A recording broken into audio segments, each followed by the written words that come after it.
음, 안녕하세요. 어, 세월이 빠르죠? 네, 한병재입니다. 제가 몇 기인지는 아시죠? 처음 듣는 분들은 잘 모르실지 모르겠는데 저는 6기고요.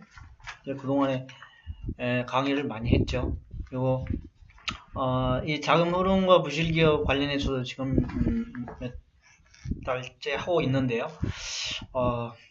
우리 들으시는 분들의 수준이 다양하기 때문에 어디에 맞춰야 될지를 모르겠는데, 일단 제가 이 주제를 꺼낸 동기가 너무 기업에 대한 컨설팅은 잘 하시는데 실제 어떤 기업이 잘 될 때는 문제가 없는데 어려워질 때 어떻게 맥을 잡고 어디에서 문제가 있는지를 파악하고 어떻게 해결될 것인지, 이런 게 훨씬 중요하죠.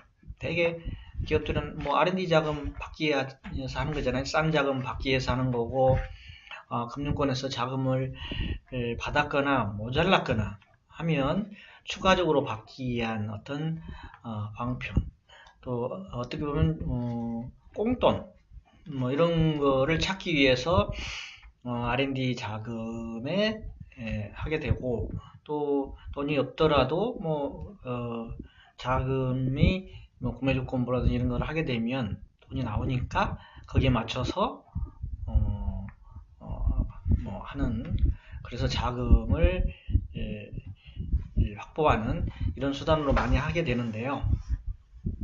그보다 이제 여러분들이 뭐 부채 비율이다, 뭐 유동 비율이다, 뭐 큰 이런 정도, 되게 그 정도는 기본적으로 알고 계시는데, 그 이외에 여러 가지 재무 분석이라든지 전체적인 기업의 흐름을 알 필요가 있어야겠다.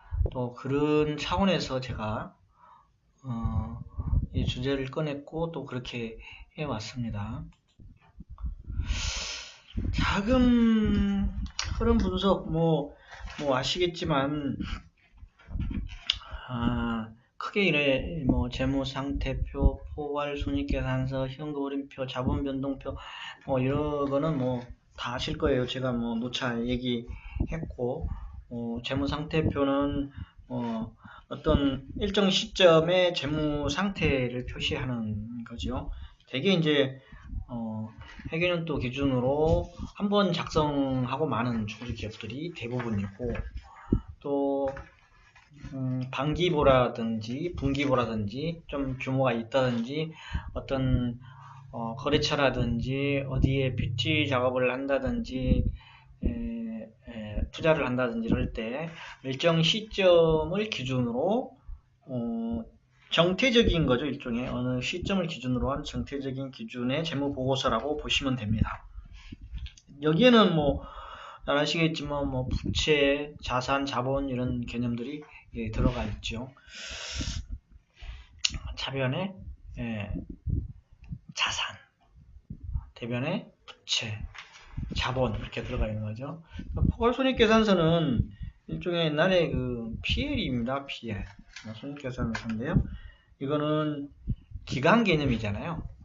재무상태표는 그 회사가 태어나서부터 지금까지 누적된 재무에 대한 전체 어떤 그 어느 시점, 일정 시점에 대한 보고 시점이겠죠. 보고라든지 어떤 기준 시점의 재무의 전체적인 누적된 개념이고, 포괄손익계산서는 일정 기간이죠. 그러니까 대개 회계년도 단위로 계산을 하다 보면 회계년도 끝나면 다시 이제 새로 시작되는 거죠. 일정 기간. 그러니까 2018년 1월 1일부터 2018년 12월 31일까지 2018 회계년도 포괄손익계산서 이렇게 할 수가 있죠.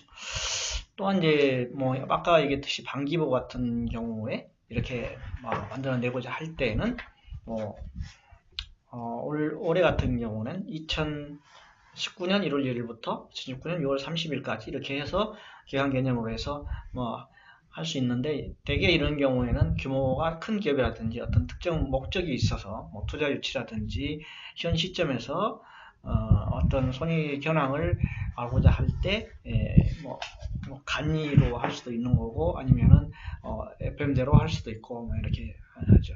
이제 이거는 어떤 프로 개념이다. 일정 기간에 대한 개념이다. 기간에 대한 개념이다. 이렇게 하시면 되고 좀 전문용은 뭐 동태적 아까 재무상태표는 정태적이라면 이런 동태적인 회사의 재무보고서다 이렇게 하시면 되겠습니다. 그 다음에 이제 현금 흐름표는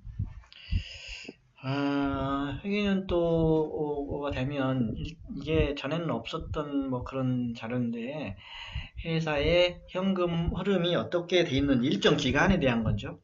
회계연도 2018년도 그다음에 1월 1일부터 12월 30일까지 현금 흐름이 어떻게 돼 있는지, 그러니까 자금이 조달은 어떻게 돼 있고 투자는 어떻게 돼 있는지 하는 일종의 동태적인 개념이다. 사실 이게 굉장히 기업들이 어려워지고 하는 거는 이 현금 흐름표만 보면은 그냥 알 수 있거든요. 되게 이제 뭐 흑자부도 뭐 이런 경우도 이 현금 흐름이 원활하지 않아서 이제 그런 거거든요. 매출은 많이 했는데 현금으로 전환되는, 현금으로 유입되는 돈이 안 될 경우, 이런 경우가 이제 굉장히 일상적으로 많이 일어나는 경우죠. 물론 이제 큰 건들을 이제 납품을 했는데 그 회사가 원천적으로 부도를 냈다. 이제 매출은 일어났는데 매출 채권이 회수가 안 된 거죠. 이런 경우는 이제 대표적인 현금 흐름이 안 좋아서 문제가 되는 경우고, 그 다음에 이제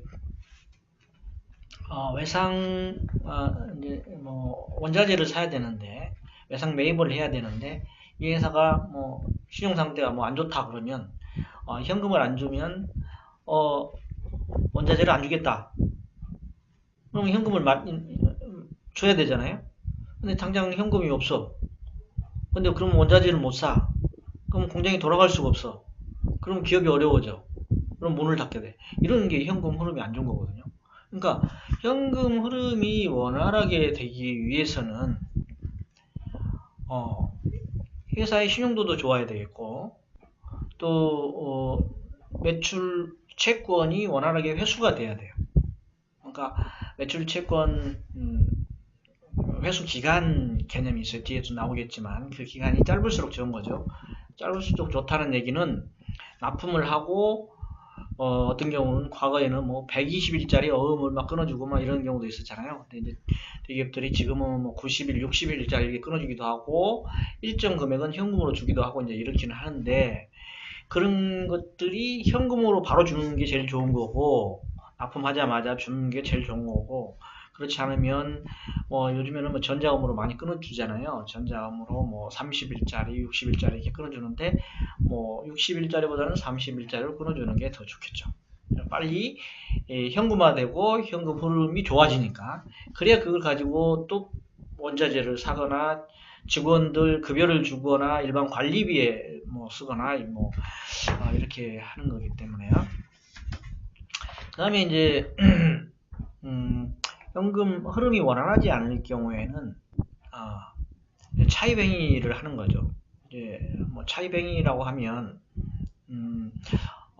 회사가 좋은 경우에는 주식을 발행해서 정자를 통해서 현금을 확보할 수도 있는 거고, 어떤 투자라든가 이런 투자 발표라든가 이런 걸 해가지고 돈 있는 사람들도 투자를 받는 경우도 있을 수 있고요. 또 그게 이제 원하지 않으면 금융기관이나 이런 데 가서 자금, 뭐 소유자금을 얘기하면서 대출을 받는 그런 경우가 있을 것이고, 또 그렇지 않으면 본인 뭐 회장이나 대표들 개인 자금을, 개인이 보유하고 있는 자금을 회사에서 차용해다가 쓸 수도 있고, 가장 좋은 방법은 회사의 운용 여유 자금을 가지고 이 회전하는 방식이 가장 좋은 방법이죠. 근데 실제 중소기업들이 물론 이제 현금 흐름이 원활한 데도 꽤 많습니다. 돈 많은 회사들도 꽤 많죠. 그런 데는 뭐 별 문제가 없는데 되게 이제 성장세에 있거나 아니면 요즘처럼 경기가 안 좋거나 또 마진 그러니까 영업이익률이 굉장히 떨어지는 회사들, 요즘에 뭐 현대자동차도 뭐 영업 이익률이 뭐 2%, 2%다? 뭐 이렇게 얘기를 하는 거고요. 제가 지금 나가 있는 회사 같은 경우에는 2차 벤더인데 1차 벤더가 굉장히 큰 회사예요. 이 업계 굉장히 큰 회사고 일본계 회사인데도 불구하고 그렇게 마진율이, 왜냐하면 현대나 기아나 이런 데하고 거래하기 때문에 거기에서 영업 마진이 2%밖에 안 되는데, 여기 그 바로 1차 벤더는 오직하겠습니다. 그 제2의 제3 협력업체, 하청업체들은 죽을 지경이죠. 거의 똔똔 내지는 역마진 나고 지금 가동하고 있는 게 현실이에요. 굉장히 어렵죠. 지금 우리가 지금 10년 넘게 지금 성장률, GDP 성장률이 계속 5%에서부터 지금 쭉 떨어져 있잖아요. 이명박 정부 때 3%대, 박근혜 정부 때 2.9%, 지금 2% 초반대 지금 얘기를 하고 있잖아요. 앞으로 이게 일본 같은 경우는 한 20년 갔기 때문에, 그래도 그거에 비교한다면 앞으로도 다음 정권까지는 가지 않을까. 이 굉장히 경제 성장률이 축축축 떨어지고 있고, 그보다 더 이제 하는 건 우리가 중국이나 이런 데하고 교류를 많이 하잖아요. 근데 중국도 상당히 지금 경제 성장률이 많이 지금 떨어져 있잖아요. 많이 떨어져 있어서 중국도 상당히 지금 어려움에 처한 데다가 지금 무역 전쟁이 미국하고 지금 일어나면서 잘 나가던 화웨이라든지 이런 기업들도 아주 곤욕스러운 지경에 있어요. 그래서 양국 간 그 큰 대국들 사이에 끼어 있는 우리는 그야말로 죽을 지경이죠. 그야말로 죽을 지경. 우리나라 원화 가치가 떨어지는 이유도 여기하고 무관하지는 않습니다.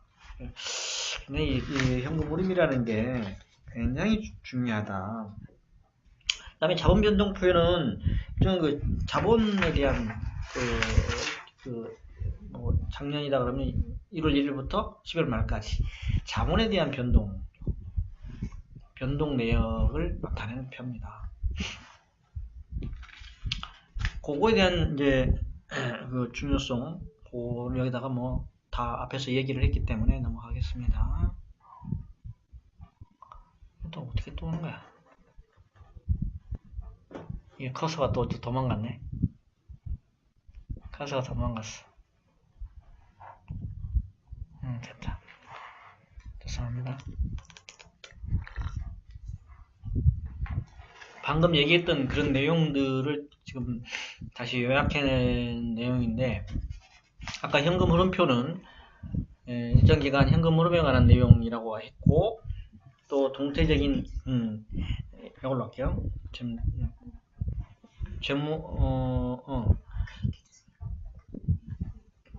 이거 안 돼. 클릭하면 움직여요. 응? 클릭을 하시면 얘가 움직여요. 얘가 쓰시면은 조금 지나면 멈춰가지고 한번 클릭 클릭? 네, 그러니까 한번 클릭? 이게 움직여요. 네. 네. 이 클릭 이렇게 화살표가 왔다 갔다 해가지고 죄송합니다. 아까 그 현금 흐름표 말씀드렸죠. 네. 일정 기간에 대한 현금 내용을 표시하는 거다. 그걸 보면 회사가 현금이 어떻게 왔다 갔다 하는지를 쉽게 알 수 있다. 이런 거 중소기업들 작성 안 하는 회사도 많고, 그냥 가보니까 답답한 회사들이 많아요. 세무사한테 카드 쓴 것이고 뭐고 계정 처리도 안 하고 그냥 그대로 모아놨다가 그냥 사장 뭐 했습니다. 사인만 맞고는 그대로 교정 과목도 없이 그냥 세무사한테 갖다 보내줘 버리고 뭐 그래놓고 뭐 이게 뭐 재무상태표고 뭐 포괄손익 계산서고 만드는 거 보면 그 뭐 세무사는 회사 사장 하라는 대로 그냥 신의 역할 비슷하게 해가지고 세금 덜 내게 만들고 이런 그건 없어져야 되는데 아직도 그런 게 남아 있어가지고 법인인지 개인 회사인지 모르는 그런 회사를 보면서 제가 굉장히 답답하더라고요. 아까 동태적인 재무보고서라고 얘기했고 자금 뭐 조달하고 투자하는 활동을 표시하는 거라고 얘기를 했고 현금이 들어왔고 나간 것을 대해서 표시하는 거다라고 얘기했고 그동안에 이제 재무상태표나 포괄손익계산서에 대해서 그런 내용들을 알려주지 못하니까 그런 정보의 한계성을 보완하기 위해서 현금 불표가 나왔다.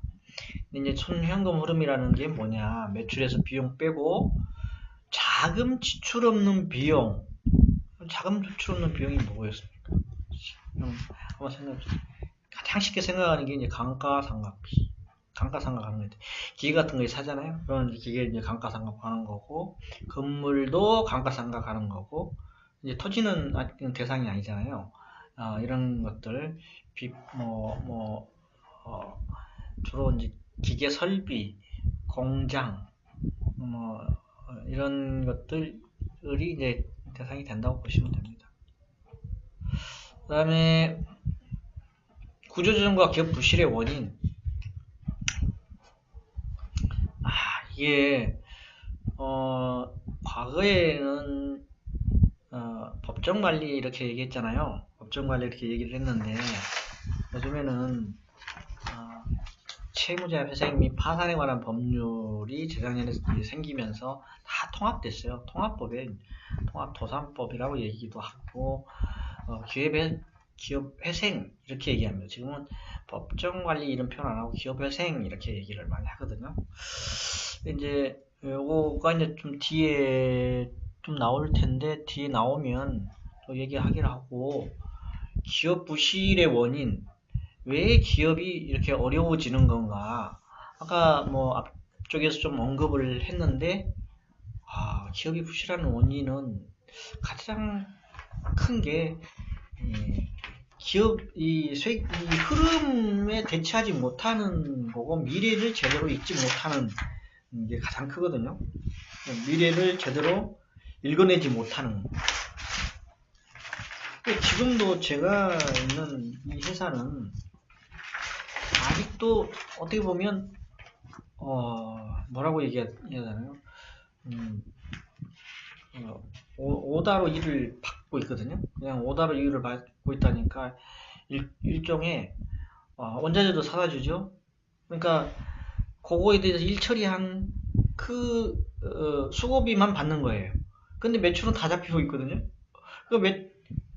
금융기관이라든지 이런 데서 보면 이 회사 규모도 있고 매출도 엄청 늘어나네. 엄청 많네. 이 회사 잘 돌아가는데 이런 제가 지금 그 기업회생 가 있는 회사에 가보면 그래가지고 보험사 직원 또 뭐 보험 관련 직원 컨설팅 해준다는 사람들 가끔씩 와요. 가끔씩 오는데 제가 이제 귀뜸을 해주죠. 그 컨설팅은 뭐라고 하냐면 돈 하나도 안 받고 해줄 테니까 보험 이렇게 들면 회사 사장한테 다 가는 거기 때문에 그렇게 해주세요. 내가 무슨 의미인지 다 알잖아요. 그래서 내가 오래 해봐야 시간 낭비라고 내가 그 회사 직원들은 좀 기분 나쁠지는 모르지만 제가 달래하고 보내요. 이 회사는 겉만 번지르하지 내용은 없고 부실합니다. 다시는 오지 마시고요. 이 회사가 정리가 된 다음에 오세요. 네, 얘기를 하는데 그게 또 얼마 있으면 또 다른 회사에서 또 이렇게 오고 그렇더라고요. 참 이제 안타까운 현상이기도 하고 컨설팅 하시는 분들이 회사를 제대로 읽지 못하는 그런 걸 보면서 뭔가 이렇게 번지를 하고 가동되고 하는 것만에 그냥 현혹되시면 내용에 엄청 일은 해주고 보험 뭐 둘도 못하고 원하는 거 받도 못하고 헛수고만 하는 그런 경우도 많이 있습니다. 그러니까 그런 걸 좀 염두에 두시고, 부실 원인, 이 산업 환경이 이렇게 바뀌었는데도 지금 뭐 어떻습니까? 지금 뭐 4차 산업혁명 시대잖아요. 4차 산업혁명 시대고 지금은 데이터 경제를 하겠다고 정부에서 나서고 데이터 플랫폼을 다 갖추고 자료를 제공하겠다 이런 시대거든요.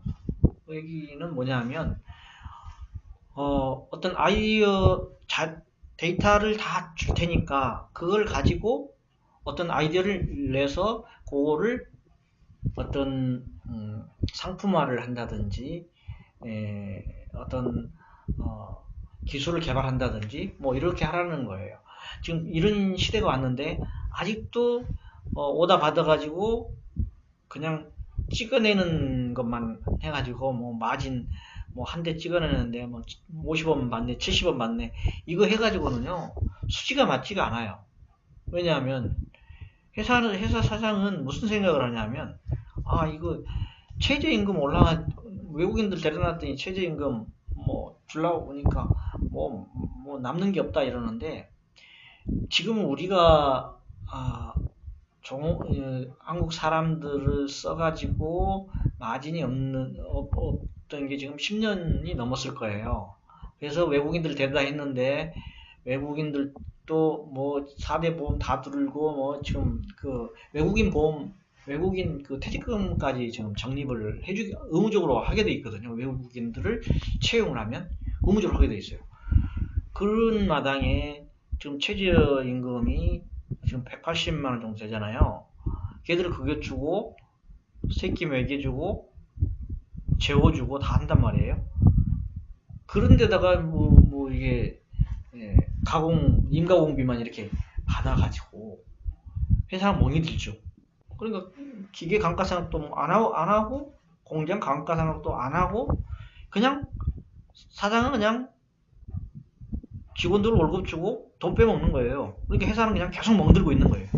근데 그것도 모르고 금융기관은 돈 빌려주고 뭐 겉은 멀쩡하고 세무사고 짜고 재무제표는 다 가공하고 이런 이게 결국은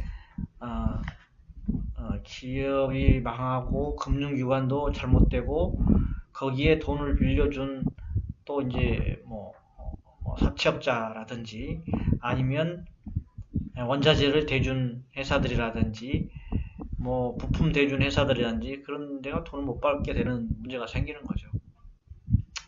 그리고 이제 영업 환경도 마찬가지예요. 산업 환경이나 영업 환경이나 결국 뭐 볼륨이 좀 전체적인 큰 틀에서 요즘에는 모니티잖아요. 세계화하고 그런 차원에서 보는 거고, 영업 환경은 그 업종 자기가 기존에 했던 방식 그런 거에 대한 변화, 그거는 무슨 마케팅에 대한 변화일 수도 있고요. 그동안에 물건만 만들면 다 팔렸던 시대에 대한 그런 환상, 그런 거에서 벗어나야죠. 그 다음에 항상 내가 선도적으로 뭘 하게 되면 바로 후속으로 따라오는 기업도 있을 수 있고요. 특히 중소기업이 어려운 거는 내가 특허를 내고 어떤 거를 했을 때 특허를 내면 그거가 다 공개되게 돼 있잖아요. 그걸 보면 대기업들이 보면 우스운 거죠. 금방 그 이상으로 모방 플러스 알파를 해서 바로 죽이는 거예요. 오래 못 가요. 그러니까 정말 대기업들이 뺏겨갖고 플러스 알파 할 수 없는 특허, 그런 걸 가지고 있는 중소기업도 꽤 많이 있습니다. 제가 많이 봤고요. 제가 지금도 내가 가는 회사에 저 수소차 관련 그 벤더 회사는 그런 노하우가 있어요. 저희 은행에 있을 때 그 회사는 이제 강소 기업이라 해가지고 저희가 벤치마킹 해달라고 이제 업체들한테 책자로 이렇게 돌려주고 그런 경험이 있는데요. 그런 기업들도 지금 이제 수소차로 넘어가잖아요. 이제 뭐 디젤 엔진 뭐 이런 에서 그러니까 그쪽이 지금 이제 바짝 그 투자를 하는 거예요. 그래서 그쪽이 살 길이다 해가지고 그쪽으로 지금 나가고 있듯이 이 영업 환경, 산업 환경의 변화에 굉장히 예민해야 되고 대응할 수 있어야 돼요. 대응하려면 그만큼 인재들도 있어야, 인력도 있어야 되고 정보도 있어야 되고 그만큼 돈도 있어야 돼요. 이런 것들이 다 갖추어져야 물론 다 갖춰지면 좋겠지만 다 갖춰지지 않더라도 정말 다른 회사에 뒤지지 않으려면 남들을 다 않고 지금 뭐 10년 전에 중국 넘어왔고 지금은 중국도 뭐 별볼 일 없어서 지금 다 뭐 베트남 가 있고 미얀마 가 있고 그러는데 아직도 거기에 미련을 버리지 못하고 남아있는 회사들은 바로 이 기업이 부실화가 되는 원인이 되는 거죠. 지금 매일 엄청난 기업들이 쓰러지고 있고요. 기업회생 들어가고 있고 그렇습니다. 여러분들이 케어하는 회사들 중에도 엄청나게 많은 기업들이 오늘 문을 닫냐 내일 문을 닫느냐 그냥 손을 들까 아니면 기업회생 절차에 들어갈까 뭐 고민하는 회사들이 많을 거예요. 제가 이제 그런 거를 여러분들한테 좀이라도 도움을 주고자 이런 걸 하기 때문에 가능하면 여러분들한테 좀이라도 좀 쉽게 가르쳐 주기 위해서 이렇게 제가 설명을 자세하게 좀 하는 거고 법률적인 용어를 피하려고 하거든요. 법률적인 용어라든지 분석에 대한 전문 용어도 가능한 제가 앞부분 위주로 하는 이유가 그런 것 때문에 그러는데 왜냐하면 법률적인 용어가 나오고 어떤 기업의 회계에 대한 전문적인 용어가 나오면 듣기 싫거든요. 또 머리에 안 들어오기 때문에 제가 가능하면 그런 걸 빼려고 그러는데 그런데 하지 않을 수 없는 게 그런 약간은 생소하고 그런 용어라도 여러분들이 자주 듣거나 그러면 익숙해지는 날이 있어요. 그래야 여러분들이 좀 유식해지잖아요. 그런 거를 좀 감안해서 간간히 그런 걸 얘기할 테니까 그거는 이해를 해주시고 듣기 바라겠습니다. 그 다음에 이제 부실 원인의 세 번째로는 과다 투자죠. 이게 항상 문제가 돼요. 중소기업이 개인 사업체로 운영을 하다가 조금은 법인 전환하잖아요. 법인 전환하면 좀 큰 데로 이제 큰 공장으로 옮겨요. 거기 가서도 좀 돈을 벌잖아요. 그러면은 야 이거 내 공장을 하나를 사든지 뭐 짓든지 해서 가지는 게 내 꿈이다. 해가지고 이제 좀 큰 거를 짓는다. 이제 콩을 좀 지어놨더니 그 회사 내가 만들던 그 오너가 만들던 회사의 제품이 이미 사양길에 들은 거예요. 이제 뭐 대기업이나 아니면 해외에서 이 물건을 안 사가는 거예요. 오더를 줄이는 거예요. 그러면 이 회사는 그동안에 번 돈 다 투자하고 금융기관 가가지고 대출을 몇십억을 받았어요. 근데 오더는 줄고 금융 이자는 늘려야 되고 내 돈은 다 털어넣고 그러니까 어려워지는 거죠. 그나마 요걸 대체할 수 있는 어떤 산업 환경의 변화에 그동안에 축적해 놓은 뭐가 있다든지 뭐 아이디어가 있다든지 뭐 특허가 있다든지 어떤 준비해 놓은 상품이 있다든지 제품이 그런 거가 대체 시프트가 제대로 되면 그런 걸 최소화할 수 있겠죠. 근데 그게 안 됐을 경우에는 이 투자로 인해서 곤욕을 치르는 거죠. 결국 그래도 살려보기 위해서 대기업들한테 오다가 줄면 제가 좀 마진 더 줄여서라도 오더를 좀 유지 좀 해주십시오. 그러면 마진이 줄기 때문에 직원들 급여를 깎을 수는 없잖아요. 일반 관리비는 좀 전략할 쓸 수는 있지만, 그 다음에 은행 이자를 줄일 수는 없잖아요. 또 은행 이제 이자 하다가 이제 또 원금 갚을 때면 또 일부 원금도 갚아야 되잖아요. 그러니까 이제 계속 악순환이 되는 거죠. 기존에 있는 아이템만을 가지고 유지하려면 굉장히 악순환이 되는 거고, 심지어는 이런 경우도 많아요.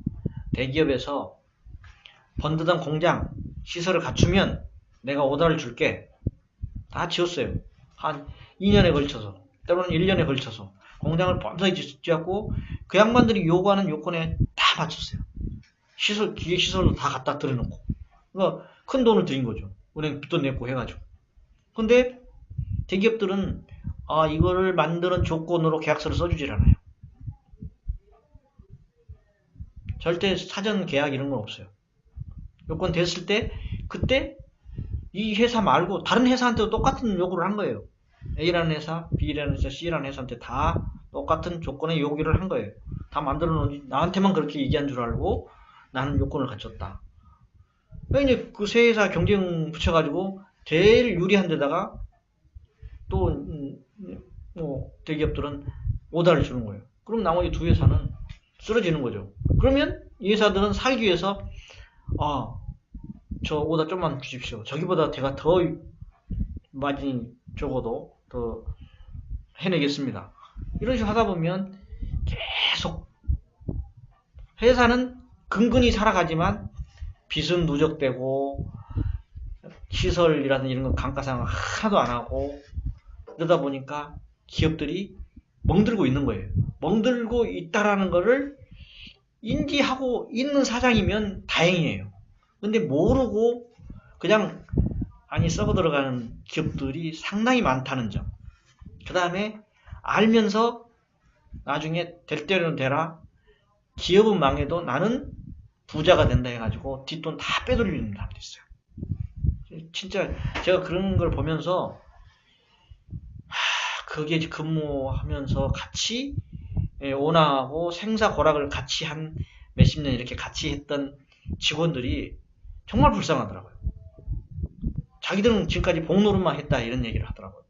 저렇게 돈 다 빼먹고 자기 월급은 진짜 얼마 안 올려주고 진짜 먹고 살기 힘들 만큼 진짜 겨우 먹고 살 정도 월급 주고 지가 다 말아먹고 회사 저렇게 하고 우리는 내가 당장 퇴직하려고 해도 퇴직금을 못 주니 퇴직도 할 수도 없고 이러지도 못하고 저러지도 못하고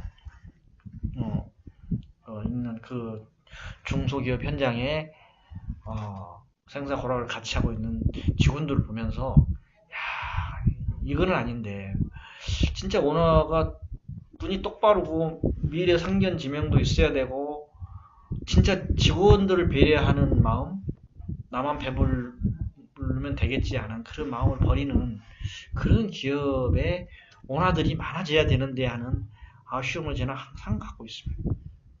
한번 여러분들도 컨설팅 하시면서 여러분들의 이익만 여러분들의 할 일만 챙기지 마시고 기회가 되면 진짜 사회적 기업이 될 수 있는 그런 얘기들도 소재거리로 꺼내면서 진짜 그런 거를 방관하면 안 돼요.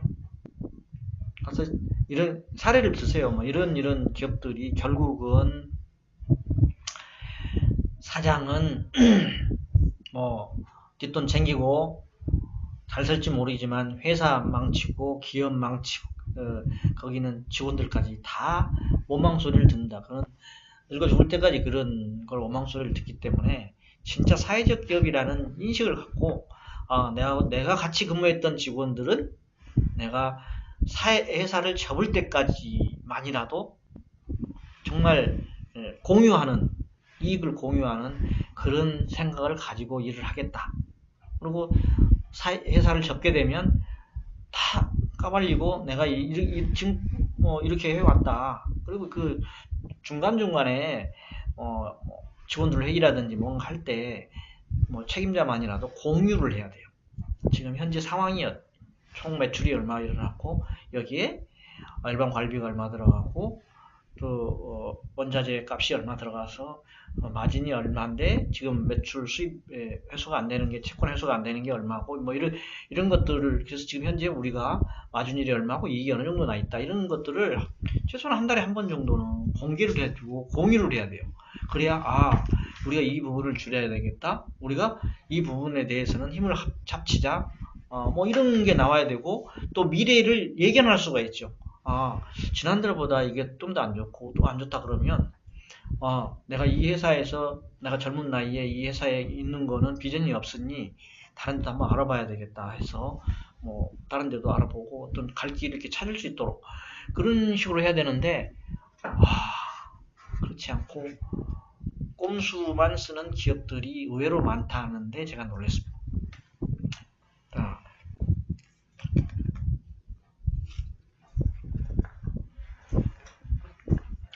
관련해서 동반부 실화 좀 많이 하실 거예요. 되게 대기업들이 계열사를 많이 끌고 있잖아요. 그러니까 이제 대기업에서도 볼 수 있지만 문어발식으로 이렇게 뭐 돈을 서로 뭐 주고받고 지분 주고받고 막 이렇게 하다가 막 사업도 다각화한다고 해서 이렇게 하다가 모회사나 어떤 회사에 문제가 생기면 연쇄 반응을 일으키는 경우가 많이 봤을 겁니다. 중소기업도 마찬가지예요. 좀 규모가 된 회사들은 또 규모가 안 된 회사여도 의도적으로 이렇게 회사를 쪼개는 회사들이 있어요. 물론 이제 대기업으로부터 오더를 받기 위해서 그런 경우도 있고 입찰에 유리한 점을 내세워서 그렇게 하는 경우도 물론 있습니다. 근데 이제 중소기업들은 되게 어떤 자기 전공 분야에 돈을 벌잖아요. 그러면 평소에 나 저기 한번 누가 뭐 A라는 뭐 회장이 저기에서 돈을 잘 번다는데 좀 돈도 있겠다. 뭐 저기에 좀 관심이 가는데 저걸 한번 저쪽에 한번 투자를 해보고 싶다. 저런 회사 뭐 조그만 회사 없을까? 제가 하나 사고 싶은데 아니면 저런 회사를 하나 만들까? 직원들 뭐 엘리트 몇 명 채용해가지고 이런 생각을 많이 가져요. 그래서 내가 회사를 몇 개 거느리면 내가 회장이고 뭐 우리 아들한테 사장 하나 자리 주고 그동안 고생했던 우리 전무한테 회사 사장 자리 놓고 내가 모든 거 휴하에 두겠다. 뭐 이런 식으로 해서 회사를 만듭니다. 근데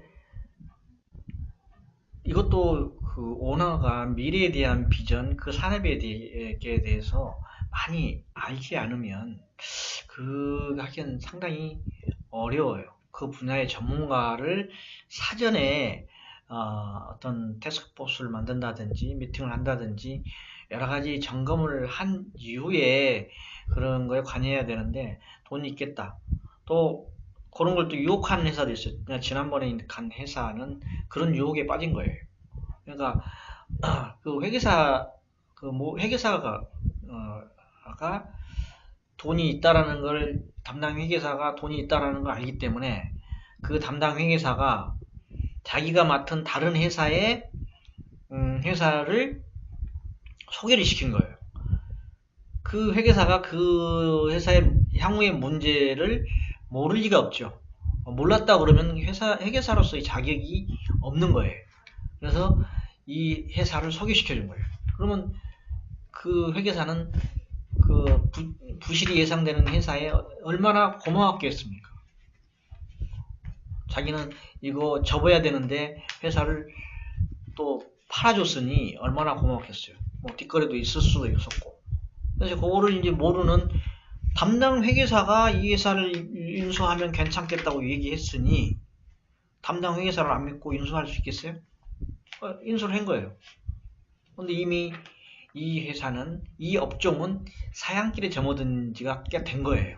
사양길에 접어든 거 돼서 이 업종들, 기업들이 많이 무너졌고 몇 개 안 남았는데 그나마도 유명무실해 되는 그런 업종을 끌어안고 있다가 그것도 뭐 금액이 큰 금액으로 투자를 하다 보니까 금융기관에 기존에 잘 나가는 회사에 빌딩이라든지 이런 거, 공장이라든지 이런 걸 다 담보로 제공해서 투자를 했는데 거기에 뭐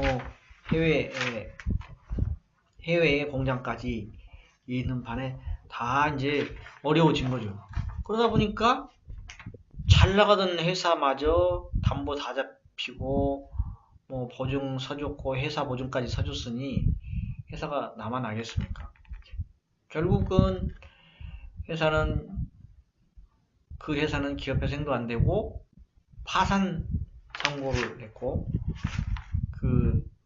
원래 그 회사 하나만 기업회생 들어가가지고 뭐 담보 뭐 다 제공해갖고 다 팔아먹고 생존 가능성이 드뭅니다. 생존 가능성이 드문데 이제 그거를 계기로 해서 뭐 한번 해보려고 가동 하는 그런 입장입니다. 잘하면 그 공장을 뭐 이제 꼬비치는 돈으로 뭐 살려고 하는 그런 것 같기도 하는데 참 그게 뭐 정의로운 사회에는 부합하지 않는 그런 현상인데 제가 그거를 어디까지 손을 대줘야 될지 참 고민을 많이 하다가 왔는데 지금은 뭐 저한테 이제 다른 분하고 이제 뭐 얘기를 하는지는 모르겠는데 참 그런 안타까운 그런 부분들이 있습니다.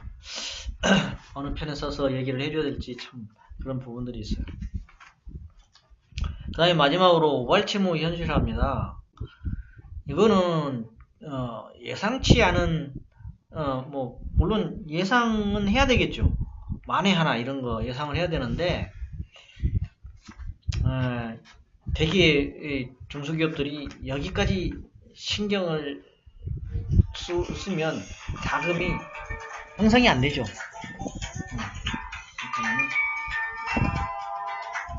네, 지금 회의 중입니다. 좀 나중에 할게요. 어디 코테라 분인데 뭐 핸드폰으로 왔는데요. 누군지 모르겠는데 가끔 저한테 이제 상담을 하는 분도 있어요. 어떤 귀찮기도 하고 하는데 해주긴 하는데 좀 하고 뭐 좀 이따 다시 끝나고 좀 일찍 끝나고 전화를 해야 될 것 같은데 이 우발채무는 되게 이제 그런 겁니다. 뭐 서울보증보험에 보증을 샀다. 그러면 그 회사가 어떤 조건을 이행을 못했을 경우에 그 보증 금액이 그 보증기관에서 물어주고 그거에 대한 채권을 이 채무자한테 달라고 하는 거죠. 그럴 때 이제 이게 우발채무가 부채로 발생하는 거죠. 이제 발생하는 경우고 또 다른 경우는 이제 주로 무역거래에서 많이 발생하는데요. 신용장이 있잖아요. 신용장을 가지고 수출을 하는 거예요. 이제 신용장 요건에 맞춰서 뭐 인보이스, 패킹 리스트 이렇게 쭉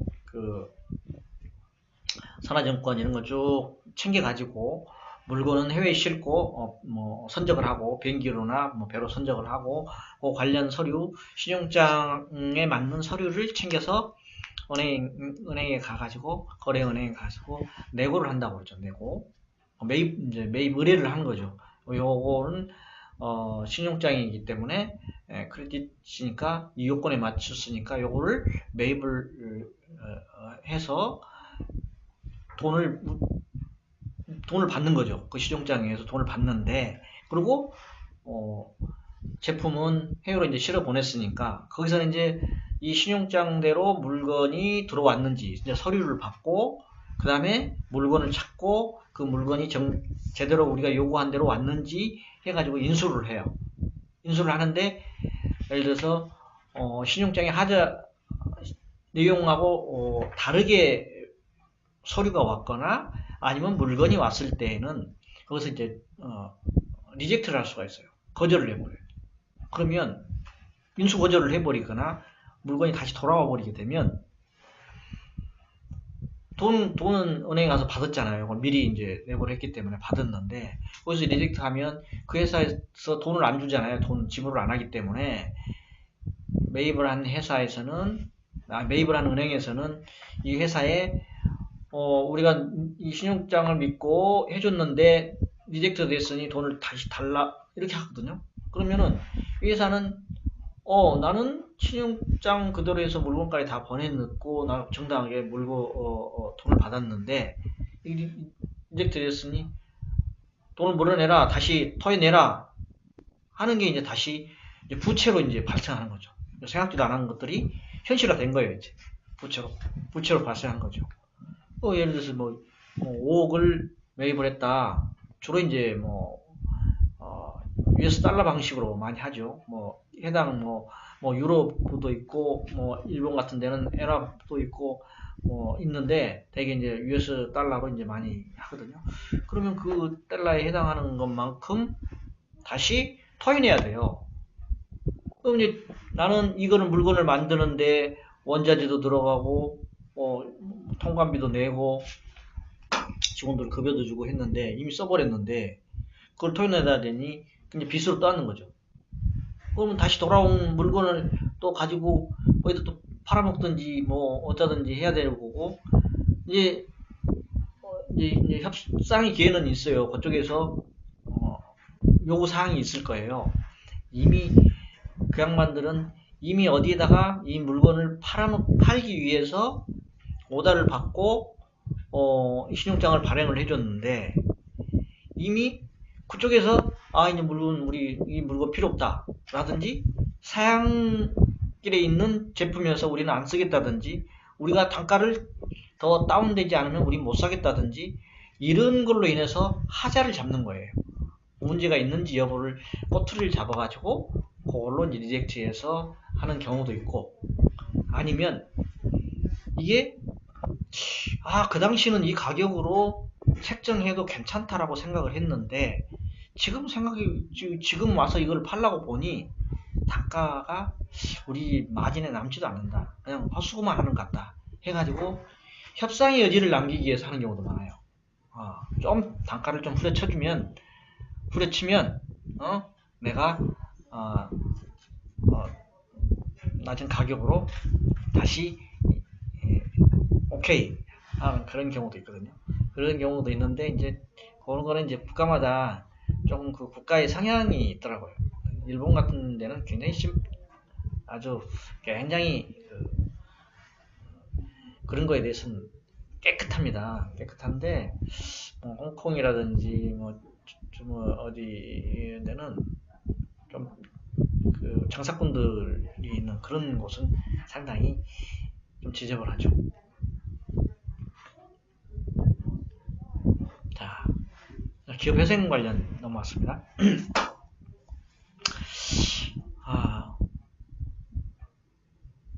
기업회생이 이제 기업이 어려워지면 내가 손을 들 건지 아니면 회생에 기댈 건지 아니면 파산에 기댈 건지 이제 이런 고민을 하게 되거든요. 이제 빚이 하나도 없으면 회사는 당장은 손해를 보더라도 직원들 급여 좀 늦게 주고 어디 원자재 값 좀 양해 받고 하면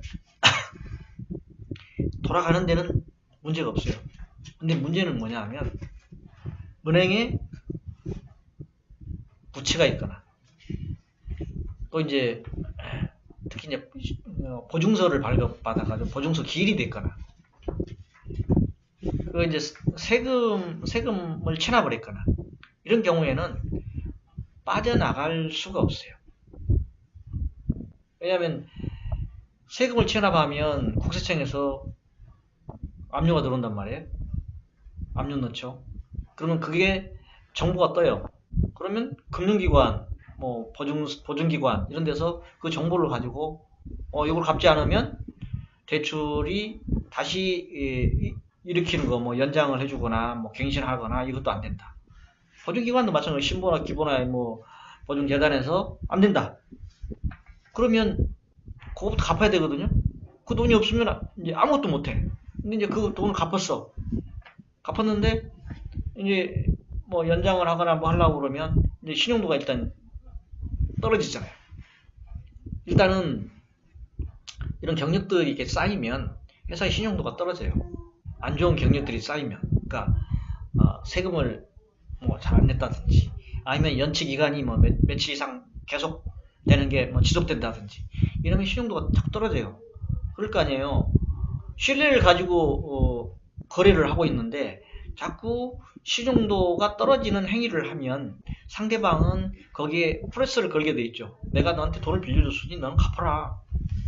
갖고 강요하게 돼 있죠. 은행에서 10억을 빌려줬는데 자꾸 이자 연체를 한단 말이에요. 근데 이제 갚아야 될 만기가 됐어요. 그러면 되게 정상적으로 돌아가는 기업은 뭐 예를 들어 10%만 갚아라, 5%만 20%만 갚고 다시 기한 갱신을 해줘요. 연장을 해줘요. 아니면 안 갚고도 그냥 뭐 연장해줄 수도 있어요. 그런데 자꾸 신용 떨어지는 행위만 하면 갚아라, 100% 다 갚아라. 못 갚죠. 그러면 최소한 몇 프로라도 갚아라 하는 거예요. 그러면 자꾸 자금 압박이 돌아오잖아요. 근데 돈이 없어요. 그러면 은행에서 봐줄 수도 있고 안 봐줄 수도 있어요. 이제 은행에서 이제 그 취급하는 그 오너 이제 점장들이 이제 책임을 져야 되기 때문에 그런 고민을 하는 거죠. 안 되겠다. 우리는 안 돼. 하면 이 기업은 바로 손들거나 회생을 하거나 파산을 하거나 이제 이런 거에 이제 직면하게 되는 거예요. 이제 기업은 거기서 이제 고민을 하는 거예요. 다시 은행에 찾아가서 보증기관에 찾아가서 야 이걸 국세청에 세금을 다 갚고 은행에 이자를 다 갚고 보증료를 뭐 좀만 뭐 이렇게 깎아주면 야 살려내겠습니다. 좀 봐주세요. 해가지고 되는 경우도 있고 안 되는 경우도 있고 뭐 이제 워크아웃이나 이런 걸 신청하는데 이제 그런 거에 의해서 은행하고 관계에서 해결되면 이제 살아가는데 그게 안 될 경우에는 채권자들 알아서 하세요. 나는 더 이상 이 기업을 살릴 힘도 없고 거기서 손들어버리는 경우가 있어요. 그렇지 않고 지금 제가 여기서 얘기하는 회생, 청산은 그 중에 이제 아까 얘기했던 뭐 자구노력, 채권자 협의 그 부분도 포함되지만 법원의 힘을 빌리는 거죠. 이제 회생 신청을 하는 거예요. 그러니까 오너 입장에서는 자구노력이 제일 먼저죠. 어디서 돈을 뭐 유치를 한다든지 뭐 사채를 빌리든지 뭐 투자를 하든지 뭐 IPO는 꿈도 못 꿀 것이고 자체 뭐 구조조정을 한다든지 뭐 자산을 매각해서 공장을 매각을 해서 내가 여기 월세로 들어가고 임대를 낸다든지 아니면 영업권을 넘겨준다든지 뭐 M&A를 한다든지 뭐 이런 방법이 있을 거예요. 근데 현실적으로 회사의 핵심 진짜 사갈 만한 그런 것이 있지 않고는 영업 양도나 M&A, 뭐 IPO 이런 거는 투자 유치 이런 거는 어렵습니다. 실질적으로 어렵고 가능하다면 구조조정하는 경우 내가 이 사업 분야는 사업이 A, B, C라는 사업 분야가 있는데 요거는 적자나니까 C는 접어. 이 직원들은 다 퇴직할 수밖에 없어. B라는 사업은 이것도 발전 가능성이 없었는데 지금은 어느 정도 유지가 되니까 한 직원 반으로 줄이고 매출 줄여. A라는 사업은 전망이 있으니까 이 사업을 키워. 이런 식으로 구조조정하는 경우가 있습니다. 그 다음에 이제 자산을 매각하는 경우는 기업들이 자기 가지고 있는 공장을 매각하는 경우도 있고요. 아니면 제2의 공장이라든지 제2의 또 투자 자산이 있는 경우가 있어요. 그런 거를 매각을 해서 그 자금을 가지고 회사를 살리는 그런 경우가 자구노력이고요. 그 다음에 이제 채권자하고 협의해서 워크아웃 하는 경우죠. 나 이 돈이 없으니 금리 좀 깎아줘. 그리고 대출 만기를 뭐 1년만 더 넘겨줘. 그러면 내가 한번 살려보고서 그거는 이제 채권자하고 협의하는 거죠. 되게 이제 금융권하고 협의를 해서 협의가 되면 워크아웃 들어가지고 하는 거고, 그것도 이제 안 될 때는 법원에 이제 호소를 하는 거죠. 회생 신청을 하는 거예요. 이제 법원에 회생 신청하는 거에 의해서 이 기업이 회생이 될 수도 있고 안 될 수도 있고, 그 부분은 이따가 뒤쪽 부분에 나오니까 다시 하기로 하고, 그 다음에 법원에 회생도 안 됐다. 그러면 이제 마지막으로 오너가 할 수 있는 부분은 회생 전까지 채권자 협의도 안 됐다. 그때 내가 손들 수 있어요. 그냥 개별 집행 방임. 그러니까 채권자들이 알아서 해라 하고 그냥 자기 손들어 버리는 것도 이제 청산에 하는 일종이고, 그 다음에 법원에 호소했는데 법원에서 이제 폐지되는 거죠. 기각이 되는 거죠. 받아주지 않는 거죠. 그 단계는 여러 단계마다 있는데 그 단계마다도 다 안 된 경우에 파산 신청을 하는 경우가 있습니다. 법원에 파산 신청을 하면 법원에 이제 파산 관제인 나와가지고 파산 관제인 임명을 해야 합니다. 그럼 파산 관제인이 저희 같은 사람이 아니고 되게 변호사들이 많이 하거든요. 변호사들이 임명돼서 변호사가 모든 채권자들 자료 받고 모든 회사 가지고 있는 자산 가지고 그 자산을 다 매각을 해요. 그래가지고 일정한 절차에 의해서 절차에 맞게, 절차라는 얘기는 뭐냐 하면 회생 담보권이 있고요. 순수한 회생 채권이 있어요. 그러니까 그냥 무슨 담보를 잡히지 않고 인적 보증만 사가지고 해주는 그런 게 있거든요. 그럼 그거를 구분하고 이제 담보권이 있는 것 중에서도 이제 가압류 들어온 거라든지 그러면은 돈이 남으면 그 가압류 전체에 대한 금액 배열에 따라서 비율대로 나누는 이런 절차들, 그런 단계에 맞춰서 해준다 이런 얘기예요. 자, 앞에 얘기했던 회생이 있고 파산이 있다고 얘기했잖아요. 법인 회생은 경지성이 있어야 돼요. 매출도 일어나야 되고, 이거를 회생을 해서 내가 채권자들한테 일정한 비율의 빚을 갚을 수 있어야 경제성이 있는 거죠. 그래야 이제 뭐 영업도 지속되고 하는 거고, 영업이 중단되고 매출이 날 수는 오다가 없으면 이거 회생하기 어려워요. 오다는 있다, 경제성도 있다. 이럴 때 이제 회생이 가능한 거고, 법원에서도 그걸 보고 인정을 해주는 거고, 오나의 도덕적인 해이 있는지 여부도 이제 물론 판단하는데, 이 자기는 그런 게 하나도 없다라고 거짓말을 하는 경우가 상당히 많습니다. 근데 판사는 알면서 속는 경우가 있고 모르면서 속는 경우가 있고, 이제 내가 보면 좀 판사들이 그런 부분에 대한 지식이 많이 떨어지죠. 판결은 잘할 수 있겠지만 그런 부분에 많이 떨어지는 좀 안타까운 점도 있습니다.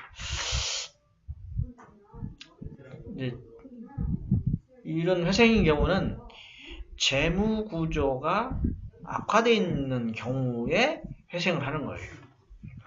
자금, 현금, 아까 쭉 얘기했잖아요. 현금 흐름이 안 맞아서 경제성은 있지만 그런 경우에 얘기하는 거예요.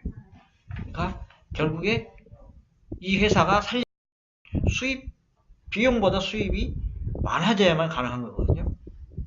할수록 계속 적자인 회사는 의미가 없는 거예요. 그래서 이 회사가 계속 영위를 할 경우에 기업의 가치가 많다라고 판단되면 그 가치를 채권자들한테 일정 비율로 분배를 해주는 거예요. 그래서 그게 이제 회생이거든요.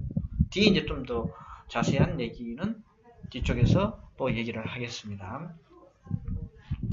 다음에 이제 법인 파산입니다. 파산은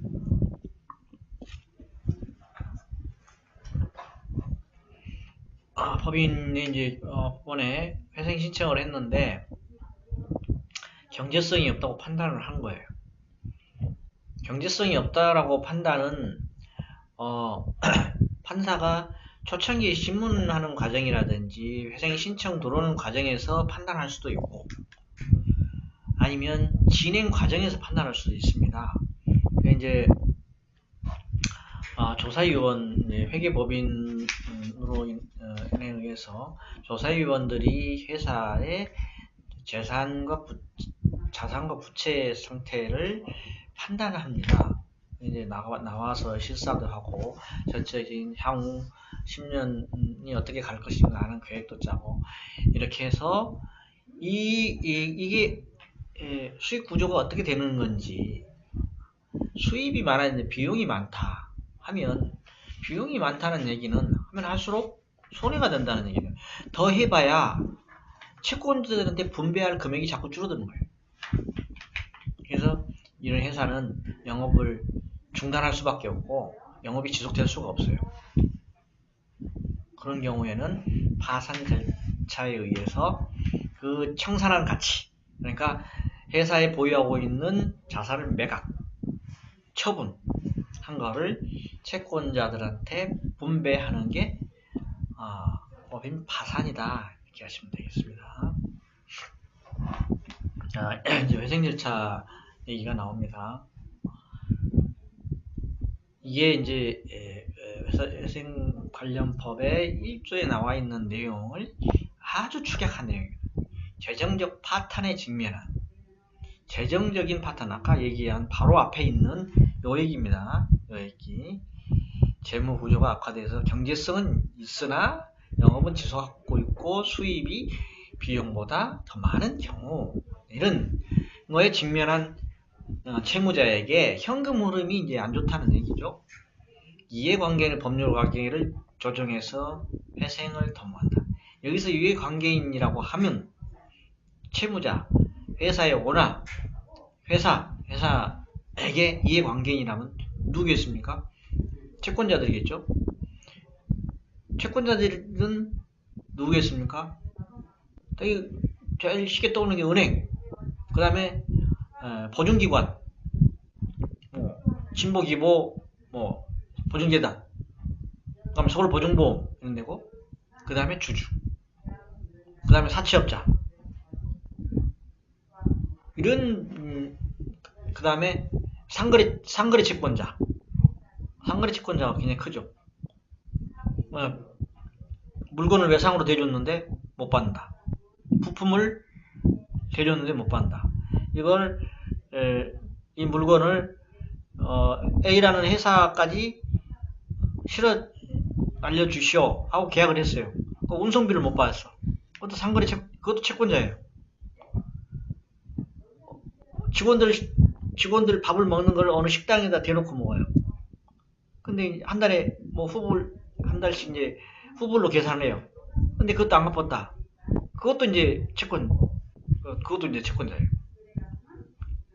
채권자가요, 조그만 회사도, 제가 가 있는 회사가 채권자가 한 70군데가 됩니다. 채권자라면 재산세 안 낸 것도 국세청도 채권자고요. 재산세는 시청이죠. 시청이나 구청. 그런데도 채권자고, 그 다음에 부가치세라든지 이런 세금을 안 낸 경우, 국세 이런 건 이제 국세청이 이제 또 채권자죠. 그 다음에 전기료 안 내는 거, 이것도 채권자예요. 그 다음에 전화요금도 안 내는 거 채권자고. 그럼 생수를 들어갔다든지 이런 거 안 들어, 그것도 다 채권자거든요. 어마어마해요. 이게 이제 회생 절차는 이런 관계에 있는 사람들의 관계를 법원에서 조정을 해줘요. 그래서 이 회사가 살아갈 수 있게. 근데 문제는 뭐냐?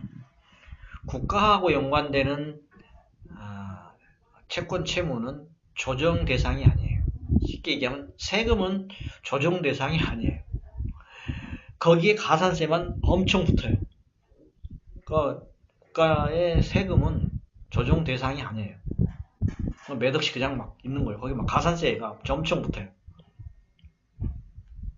그리고 공장에 감리 들어온 거는 그걸 팔면서 그게 갚지 않으면 살 사람한테 넘어가지가 않아요. 이게 가장 큰 회사에 회생하려고 하는 회사의 걸림돌이죠.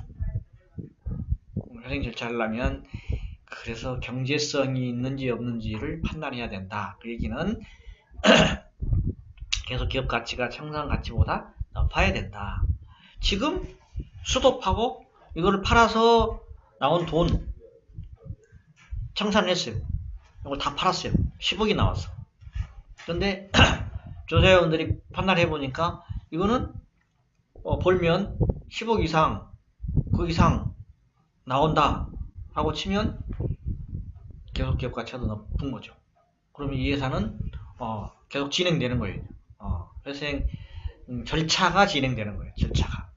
이제 채권자의 동의 여부는 또 이제 다른 문제고, 근데 만일에 청산 가치가 더 높다라고 하면 바로 폐지돼요. 이 회사는 끝이에요. 그러면 바로 청산을 해야 돼요. 청산을 하고 회사는 손을 들게 됐죠. 그 다음에 이제 회생전 들어가면 개별적인 어떤 모든 권리 행사가 제한이 되고 금지됩니다. 그 얘기는 뭐냐 하면 회사가 어려워지니까 근저당권 설정한 거랑 감유생돼 있다든가 이런 거를 이행하려고 하는, 그러니까 근저당권 설정되면 법원에 매각을 할 수 이제 먼저 이거를 이제 경매 같은 거 집어넣을 수도 있잖아요. 안 갚으면 그런 것들이 다 중지돼요. 중단돼요. 그런 것들을 모든 법률적인 권한 행사를 못하게 돼 있어요. 그래서 이거를 의도적으로 악용하는 회사들이 있어요. 이것도 이제 여러분들이 많이 알면 참 의도적으로 이제 그런 노하우도 있고 하는데요. 저는 이런 거는 알려주고 싶지는 않아요. 별로 국가 사회에 별로 도움이 되는 꼼수들만 양산하는 그런 회사들은 없어져야 돼. 맞죠. 그 다음에 이제 기업 가치를 평가하고 채무를 조정하고, 채무 조정한다는 얘기는 좀 깎아주는 거죠. 1억이라는 채권이 회생 채권이라고 신용을 해줘. 1억을 줬는데 뭐 3천만 원만 갚아라, 4천만 원만 갚아라, 이렇게 이제 조정을 하는 거죠. 근데 채무자가 동의 안 할 수 있어요. 마음이에요. 동의 안 하면 일정 비율이 되지 않으면 국가 법원에서 강제적으로 뭐 합당한 이유에 의해서 강제적으로 인가하지 않으면 이거는 안 되는 거예요. 그래서 집단적 의사결정이라고 하는 거는 뭐냐면 채권 채무자의 채권자의 일정 다 채권자 일정 모아서 일정한 비율의 의사결정에 의해서 된다는 얘기예요. 하나의 채권자 의사결정으로 되는 게 아니고 모든 채권자의 의사의 집합 중에서 일정 비율이 넘으면 법원에서 이거는 인가를 내주면서 이렇게 이행하시오라고 결정문을 내려주는 거죠. 오늘 굉장히 쉽게 설명드리죠. 자,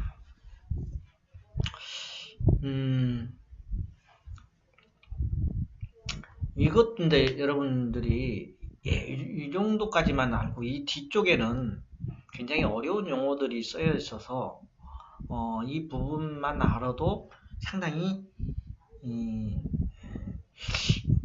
좋지 않을까. 뒤까지 쭉 아는 거는 굉장히 알면 좋죠.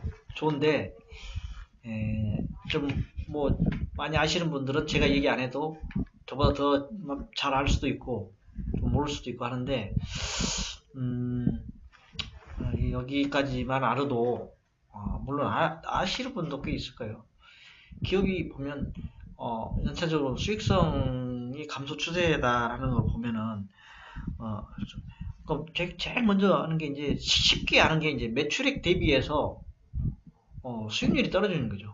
매출액 대비 매출액 영업이익률 막 이렇게 매출액이 똑같았는데 작년에 100억이고 올해도 100억이었는데 뭐 제조원가라든지 이런 비용을 빼니까 매출이익이 10억이 나왔다 작년에는. 영업이익이. 근데 올해는 8억이 나왔어요. 그럼 이게 감소 추세잖아요. 그럼 이건 좀 세밀하게 볼 필요가 있어요. 그러니까 이 회사는 어려워지고 있다라는 얘기거든요. 근데 지금 이렇게 경기가 안 좋으면 이게 감소 추세에 있는, 거의 대부분이 다 감소 추세에 있을 거예요. 그러면 동업계 대비해서 우리 회사는 어느 정도 감소 추세에 있는지, 같은 흐름으로 가고 있는지, 아니면 그보다 우리가 감소 폭이 더 큰지를 볼 필요가 있죠. 그 다음에 불건전한 자금 조달과 자금 운용. 이거 좀 이해하기 힘든 말일지 모르겠는데, 불건전하다는 얘기는 정상적이라면 우리 가장 좋은 방법은 우리 회사에서 여유 자금이 있는 걸 가지고 운용하는 게 가장 좋겠죠. 그렇지 않다면 우리 회사의 재무 구조를 가지고 금융기관, 제1금융권, 은행 여기에 가서 우리 소유자금이 이만큼 더 필요하니, 매출액도 늘어날 것 같고 필요하니 자금을 좀 빌려주세요 하면서 대출 신청을 해서 받아내는 방법이 좋겠죠. 근데 제1금융권에서 안 된단 말이에요. 그러면 이제 제2금융권으로 가는 거예요. 뭐 캐피탈사나 뭐 이런 데로 제2금융권으로 이렇게 가는 거죠. 일단은 제1금융권에서 자금 조달이 안 된다라고 하는 경우는 일단 회사의 신용도가 좀 떨어졌다라고 보시면 됩니다. 여기서부터 약간 이제 불건전하다라고 표현은 안 되겠지만 좀 불안한 거죠. 불건전하다는 조달은 뭐냐면 쉽게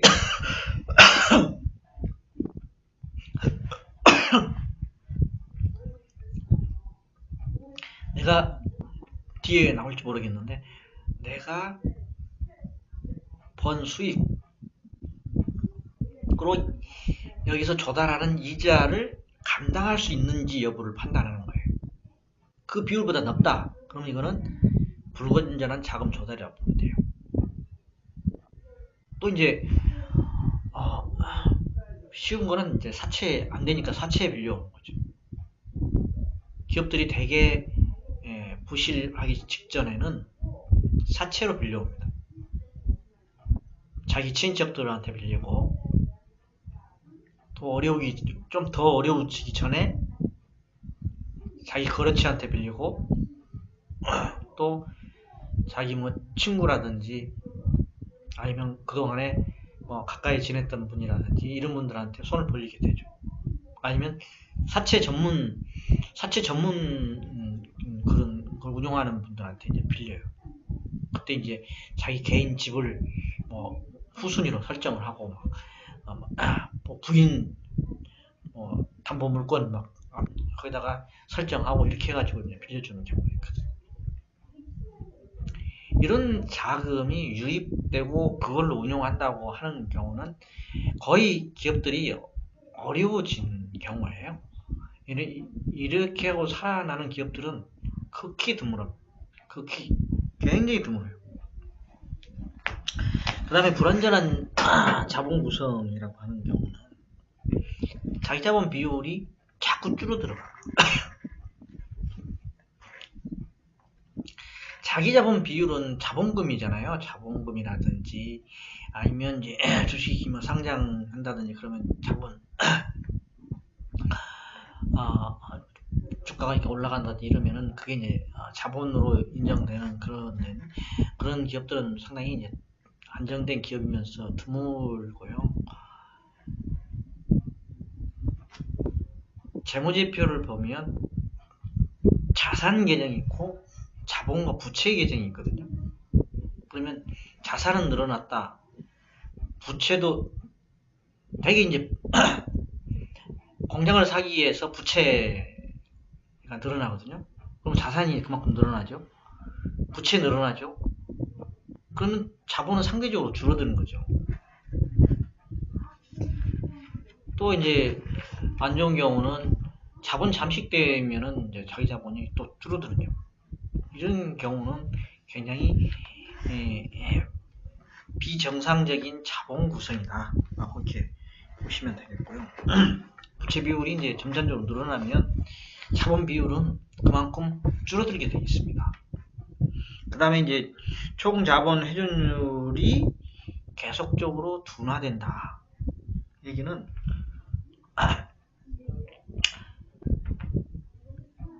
판매가 잘 안 되는 거죠. 매출이 잘 안 되는 경우. 매출이 잘 돼야 이게 회전율이 무한하는데요. 이게 잘 안 되고 장기적으로 이렇게 지속되면 그 밑에 이제 매출 채권 회전율하고 같은 궤적을 본다고 보시면 됩니다. 매출 채권도 회전 기간도 이렇게 늘어나는 경우는 물건을 팔았어요. 근데 30일 만에 그 대금이 들어오다가 안도 60일, 120일, 뭐 180일 이렇게 가는. 그러면 이게 수금이 안 되면 돈이 없죠. 돈이 없으면 원자재를 외상으로 사야 되는데 외상 대금도 계속 쌓이게 되고 그거마저 잘 빌려주면 모르겠는데 잘 안 빌려주고 이렇게 되면 회사가 굉장히 어려워지는 거죠. 종자본 회전율 같은 경우는 이제 뭐 과잉 설비 투자를 한다든지 거기에 따라서 고정비가 늘어나고 거기에 수익성이 악화되고 다시 자금 압박이 되고 막 이런 게 이제 계속 다 어떻게 보면 종자본 회전율, 매출채권 회전율 이런 게 악화되는 경우는 매출 부진에서부터 시작되는 거예요. 고정비 증가부터 시작되는 거. 설비 투자 많이 된 것부터 시작되는 거. 아니 부실자산과 부채권이 증가된다. 이것도 우회하고 연관성이 있어요. 매출채권이 한 달에 회수되던 게 뭐 6개월 가고 1년 동안 안 돼요. 그러면 이게 이제 자꾸 문제가 돼요. 회수가 안 되니까요. 부실 자산이 늘어나는 거죠.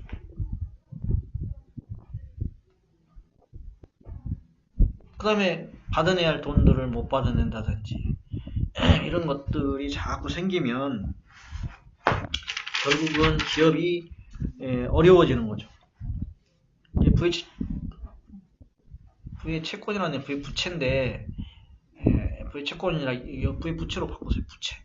부의 부채입니다. 근데 이거 왜 이렇게 해놨는지 모르겠어요. 부의 부채가 증가된다는 건 요새 그런 기업이 정상적인 기업이 있는지 모르겠는데요. 재무제표상에 사채 같은 거 빌리면 재무제표상에 재무상태표에 부채로 계상을 해야 돼요. 그런데 이제 은행 같은 경우는 역으로 추적을 하거든요. 이것도 이제 이자가 나가야 되기 때문에 결국은 영업의 비용을 떨어서 이자는 줄 거 아니에요. 그러면 은행에서 10억을 빌렸고 사채를 5억을 빌렸다. 근데 은행에 이자율이 5%라는 거 딱 나오면 역산하면 영업의 비용으로 이자 지출하는 금액이 딱 나오잖아요. 근데 영업의 비용으로 떨어서 이자 쪽으로 나가는 게 이보다 훨씬 많단 말이에요. 그러면 은행에서 다 알아요. 체킹이 다 돼요. 이게 사채 빌린 게 있구나. 원래 이게 신고하게 돼 있어요. 원래 대출 받을 때 오나가 나는 빚이 얼마 있고 뭐가 얼마 있고 사채가 얼마 있으면 이거 다 신고하게 돼 있거든요. 그 신고하는 양식이 있어요. 근데 이거 속여요. 왜냐하면 그걸 넣으면 이 기업이 대출 받을 수 있는 금액이 자꾸 줄어들기 때문에 이거를 안 해요. 이게 정상적인 오너들이 굉장히 드물다니까요. 참 물론 이제 자기 우선 뭐 은행에서 빚내 가지고 사업을 해야 되니까 이제 그런 경우 있는데요. 다 은행은 알아내는 방법이 있으면 요즘에는 다 압니다. 그 다음에 경영진의 빈번한 교체. 경영진 자꾸 바뀌면, 물론 원화 바뀌면 더 문제가 되겠죠. 그렇지만 이제 뭐 M&A를 한다든지 영업권 양도를 한다든지 해서 이제 회사가 좋은 회사에서 이렇게 인수를 한다든지 그런 경우는 예외이고요. 그렇지 않고 경영진 간에 지분 싸움을 한다든지 그런 경우가 있어요. 처음에는 두 사람 세 사람 우리 뭐 사이좋게 1억씩 똑같이 내고 회사를 운영을 하자. 그러면서 1년 돌아가면서 원화를 하기로 하자. 이런 식으로 이제 잘 가요. 근데 좀 잘 되거나 또 안 되거나 그러면 서로 이제 나는 돈 내줘, 난 곧 나가겠다. 이제 야 이거 니는 왜 이거 계산을 잘못해가지고 나는 이러냐 하면서 이제 시비를 걸죠 서로. 그러다 보면 이제 그동안 경영진이었던 사람들이 난 나가겠다. 네가 이거 인수해라. 나 원화 안 하겠다. 바뀌어요. 그래가지고 이제 바뀌는 경우도 있고, 또 이제 그 밑에 핵심 이사라든지 상무라든지 아니면 연구소장이라든지 이런 분들이 핵심 이런 분들이 나가버리는 거예요. 왜냐하면 경영진이기 때문에 회사가 돌아가는 거가 머릿속에 다 미래가 그려지거든요. 그러니까 다른데 자기 살 길 찾고 나가는 거예요. 이런 경우는 위험한 거죠. 그 다음에 종업원의 이직률 늘어나는 것도 이거는 경영진의 빈번한 교체나 종업원 이직률이라든가 노자분규 이런 부분은 여기서 계량화되지 않은 거잖아요. 정성적인 평가라고 하는데요. 평가를 할 때 이게 정부 R&D 사업이라든가 기타 이런 게 할 때 이런 부분들이 꼭 들어가거든요. 이 회사가 경영 부분에서 아니면 인사 관련 부분에서 어떻게 운용되고 있는지에 대한 평가를 할 때 이런 부분들이 꼭 들어갑니다. 거기에 이제 종업원 이직률이 나오거든요.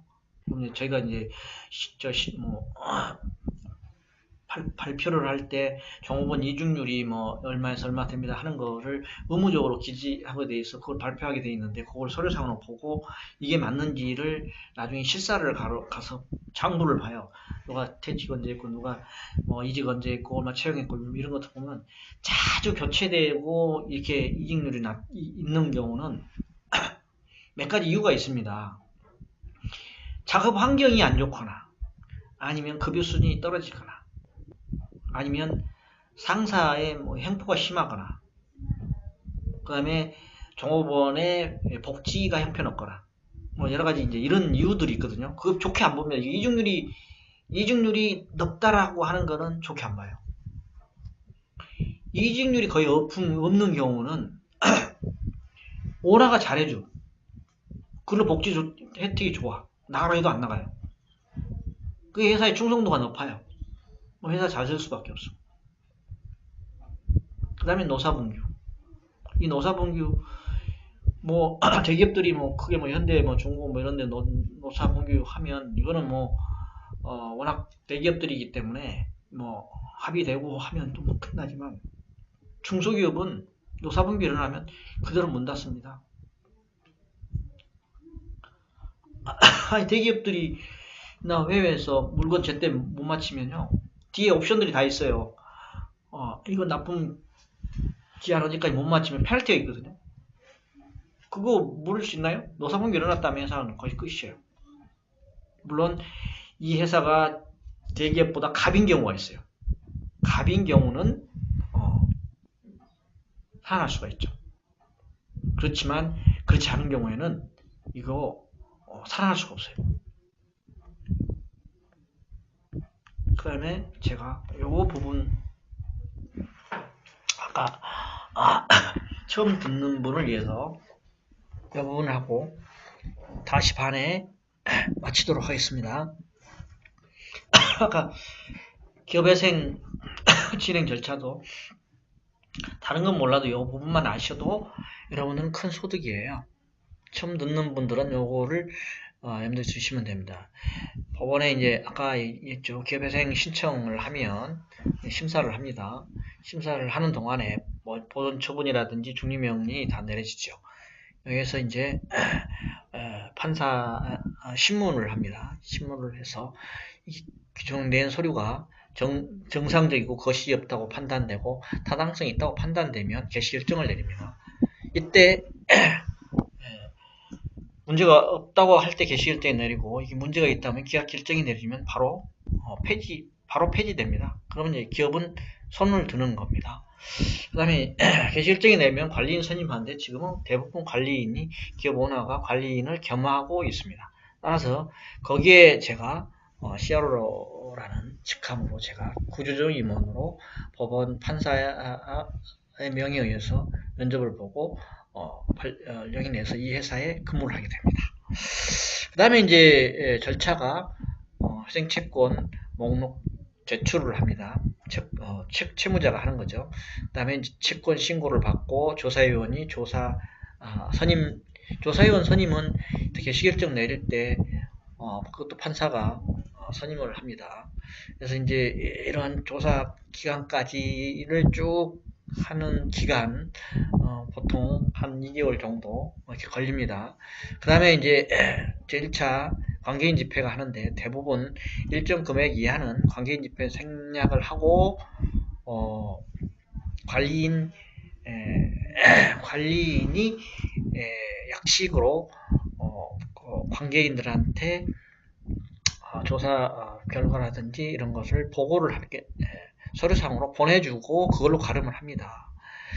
그 다음에 회생계획안을 법원에 협의해서 제출을 하고 그 다음에 회생계획안에 따라서 법원에서 이제 회생계획안을 제출하라는 명령을 내리면 그 다음에 회생계획안을 제출을 하고 거기에 따라서 이제 심리하고 결의하는 집회가 열리고 거기에 따라서 인가를 낼 건지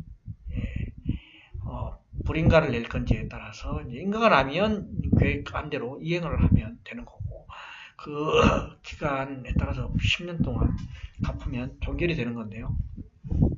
그 과정이 이제 상당히 절차가 이제 복잡하고 까다롭죠.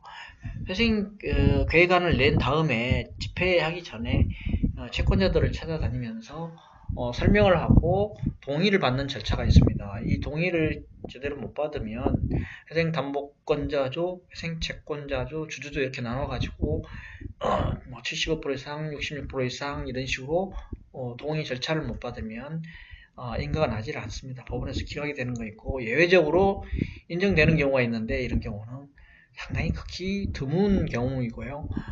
주채권자가 너무 과도한 요청을 하거나 문제를 할 경우에는 법원에서 강제인가 절차에 의해서 강제인가하는 경우가 있습니다. 이럴 경우에는 법원이 요건에 미달하더라도 강제인가를 내주는 경우가 있습니다. 요즘은 좀 그런 게 많은 경우도 있습니다. 이런 거 하시면 될 것 같고요. 기업회생 진행 절차를 이렇게 말씀드렸는데 여기에 법률적인 용어가 있기 때문에 여러분들이 굉장히 어려워하실 거예요. 그래서 나중에 이거에 대해서 개인적으로 좀 문의를 하시면 제가 개별적으로 또 말씀드리겠습니다. 네, 또 전화 왔으니까 이상 마치겠습니다.